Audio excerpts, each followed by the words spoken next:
Welcome back, ladies and gentlemen. Welcome to another exciting episode. What if I told you that one keyword in your LINQ query could actually crash your app in production? Well, today I'm going to load some 10 million records into a SQL database, and then we are going to watch what happens when I use IEnumerable versus what happens when I use an IQueryable. Same data, same filter, but completely different performance. By the end of this video, you will start feeling the difference between the two and not just understand them. With that said, with this context set, let's actually start the video now. Alright, so this is the solution structure. It is a very plain, simple ASP.NET Core MVC solution. And this is my home controller. I've got an index method, and this is the place where we'll be writing our LINQ queries using IEnumerable and IQueryable. After that, I've got a students table with an ID, name, and a subjects column, a subject table with an ID, subject name, and a foreign key with the student table using this property called student ID, and then a property to store the actual student for this subject. Cool. Then I've got this application DB context.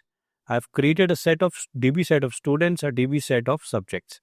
And then in my connection string, I've told that localhost is going to be my SQL server and use this database called EF-core demo1. And then in my program.cs, I'm setting up my DB context, telling it to use this type of application DB context, and then use this connection string over here. So pretty straightforward EntityFramework core setup, nothing out of the box. Okay. Then I've got the DB setup, and here is my two tables, students and subjects. And if you look at the count right now, they are both zeros, okay? But now I'm going to insert some 10 million records into them. For that, I have built up this query, okay? This is going to insert 10 million records into it. Let me execute it, and it might take a little while. So I'll pause the video here and we'll come back when it is done. Okay. So this query ran and it was able to insert some 10 million records into it, and it took around 52 seconds over here, if you see. Now, just think, when I was running this query locally, it took around 52 seconds for SQL Server itself to insert these many records. Now just think, if you do not do it very carefully on the CSharp side using LINQ, what more it could do over there. So now if I run this count queries, I should get 10 million records in both my table, and so do I. I've got 10 million records in the students table, 10 million records in the subjects table. Cool. Now let's head back to our solution and let's start building up the query. Okay, so we are back into our Visual Studio, and this is the index method, and let's start building up our first query using IEnumerable. So what I'm going to say is var students is equal to underscore DB, because this is my handle to use the DB context, and then I'm going to say students, and then after that I'm going to say as enumerable. So this shall get me all the students and keep it in an IEnumerable of students. So if you look at the type of student, it is a IEnumerable of student. Cool. So this is what we wanted initially. Then once I've done this, I'm still not going to hit the DB. The DB will be hit when I actually do the query, and here I'm going to say enumerable students is equal to students dot where x dot name dot starts with I'm going to say student underscore 9. So if you look at this database over here, and if I try to show you some of the records, you see the name of the students are in this fashion, student underscore 1 underscore 2 3 4. So I will have several students whose names start in this fashion, student underscore 9, right?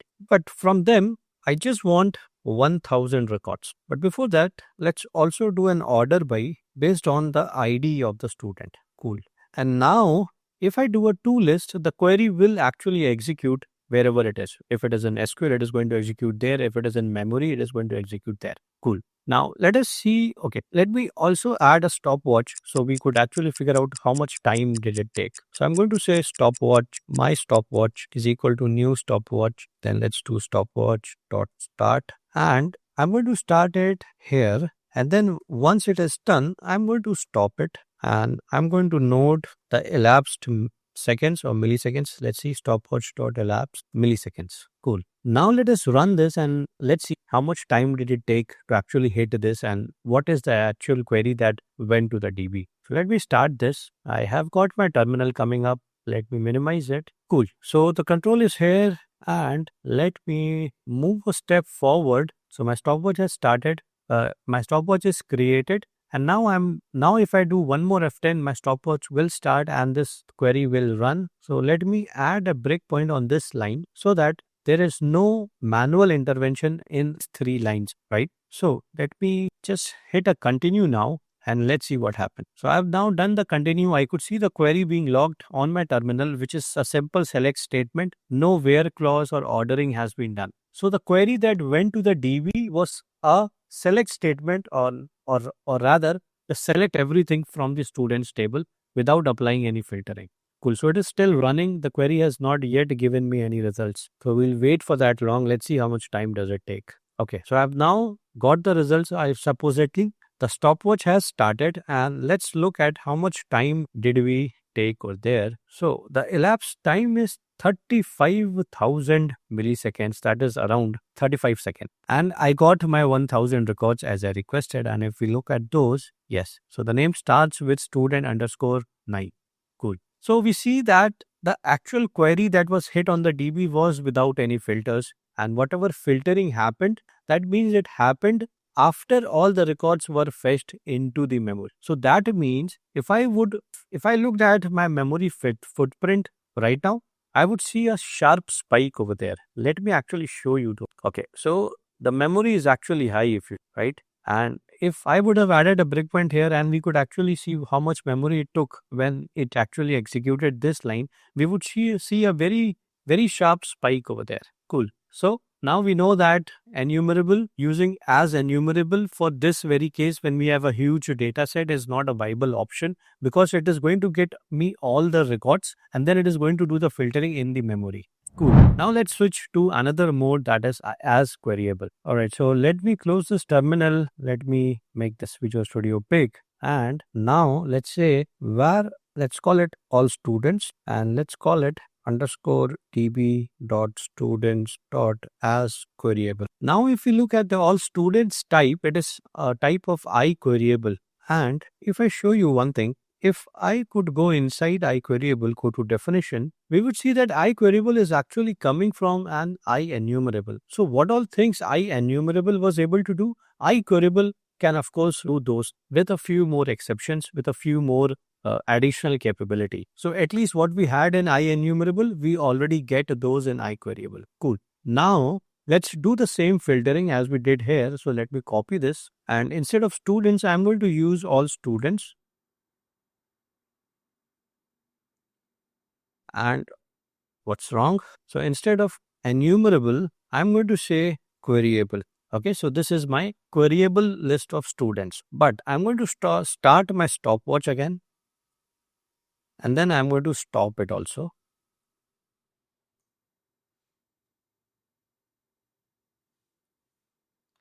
And then I'm going to look at the elapsed time this time again. Cool. So this is the same filters that I've done, order by where and then take the first 1000. And now let me comment this for a while, the IEnumerable, and let's just look at this IQueryable over here. So let me run this again. Okay, so there's a build error. What's wrong? So I need a var over here. Cool. Now it should work. Fine. Let me start the solution again. The terminal has come up. Let me minimize it. Let me bring the terminal on this other half. Now let me continue. So we come over here. Let me continue again. And let me add a breakpoint to this place. Okay, cool. So now once I hit continue now, my stopwatch is going to start. This queryable statement is going to run. The stopwatch will start and we'll get the elapsed time and the results over here. Cool. So I'm going to hit continue now and we'll wait for the results. Okay. So now this time execution was way faster. Very evidently, it just took a fraction of a second to get me the results. And if you look at the query now, we see a where clause compared to what we saw when we were using an IEnumerable. We didn't really got any where clause. Also, you see, we are selecting the top, some kind of parameter is there which says parameters P, and it is of integer type 32. So that is something internal, but we get our top 1000 students here, and this is being hit in the DB query itself. So IQueryable is not getting all the results from the DB and then filtering it. It is actually filtering on the SQL side itself. Okay, let's look at the time. It's way less than what we had when we were doing an IEnumerable. So it is now just 2000 milliseconds. That is less than a second. I mean, 0.2 seconds. So less than a second, fraction of a second rather. As with IEnumerable, it took around 35 seconds, right? So this is the main difference between an IQueryable and IEnumerable. We see that when we use an IEnumerable, we get all the records and then the filtering happens inside the memory of a program, of a solution. However, when we use an IQueryable, we transfer or the SQL does the heavy lifting for us. We execute the query